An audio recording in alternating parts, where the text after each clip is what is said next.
So unfortunately, when we have an independent contractor business, right, unless we have contracts from those independent contractors that they're going to stay, there's no guarantee they're going to stay because they're independent contractors, Yes. right? And that's been the challenge with that industry for years. Hi, Susie. It's great to Hi. see you. I don't know if you remember me. I've done all your courses. And you are the best.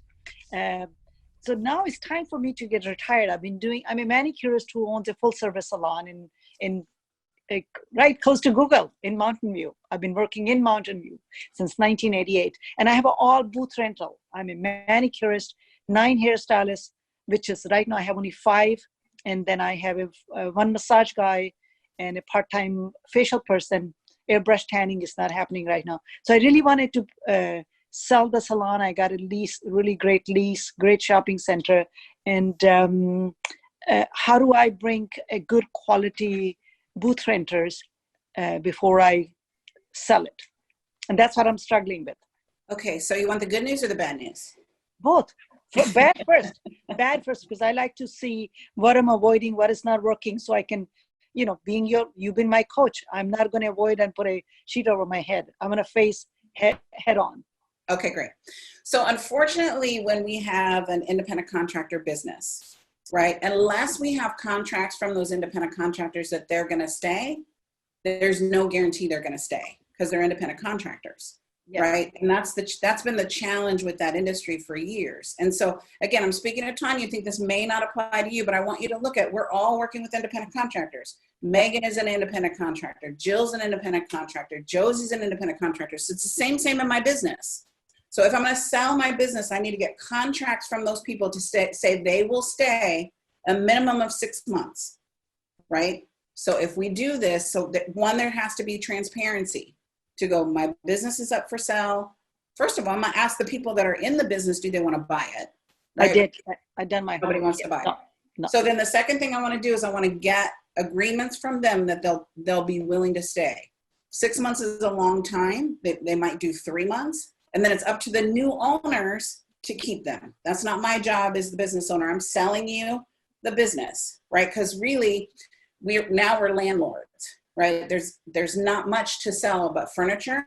But if we have contracts in place, then we have contracts and furniture to sell, right? So then we have an asset. I have all the contracts. They're all happy. They're all fine. No problem at all. No, I just need to bring more. Well, the contract that says I'm going to stay if I sell.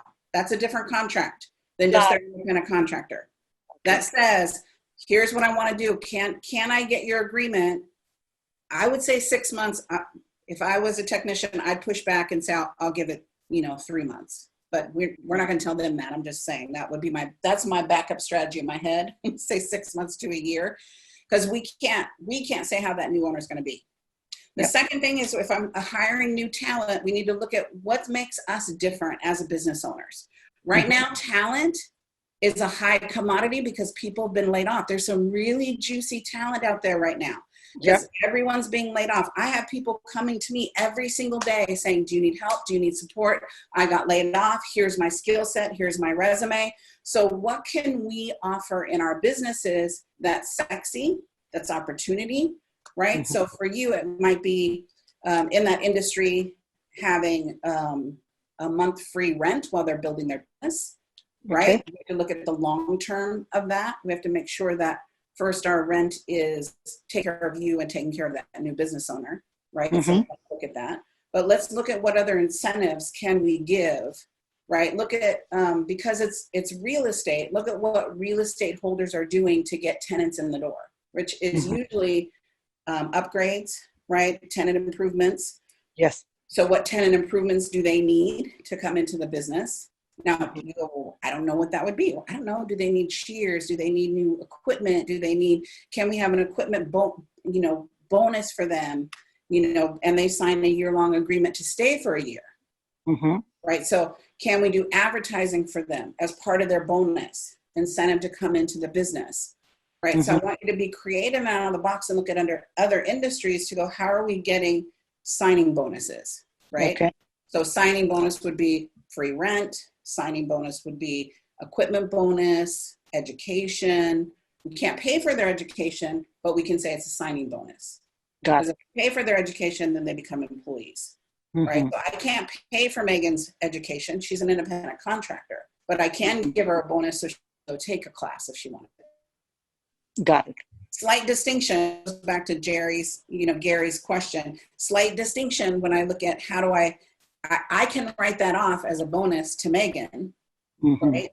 To pay for education versus, just paying for something. Because if I pay for something now, she's an employee.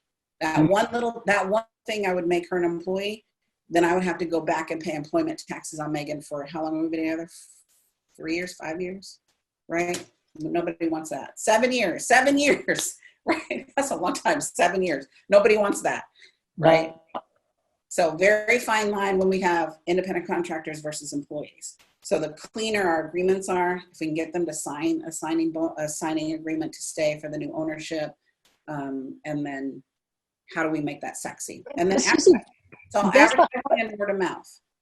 that's the hard one. If how could I have them sign it that if I sell, you stay? Then the first thing they're going to say, "Are you selling?" They'd be out of there. They don't want to stay.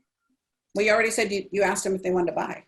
No, I not directly. I just said I have one stylist who's master stylist. She said no, I don't want to buy, and the rest of them most of them left their salon to rent a station. Right. Of them that siblings working together, and they're not interested in buying a salon. Nobody wants responsibility. The biggest part I have hard time selling is they said, to have 9 hairstylists, how do you manage them? I done a lot of my mindfulness. So I do meditation. I celebrate birthdays. We eat together. I have created a family environment. So they all are very happy. Yes. Well, if you're going to sell, you got to be transparent, right? That's the cart before the horse.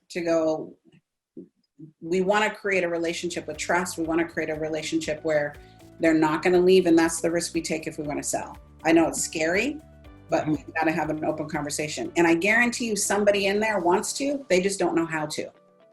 Somebody in there wants to, they just don't know how to. So if we can put a strategy in place for them to do that, that would be a gift.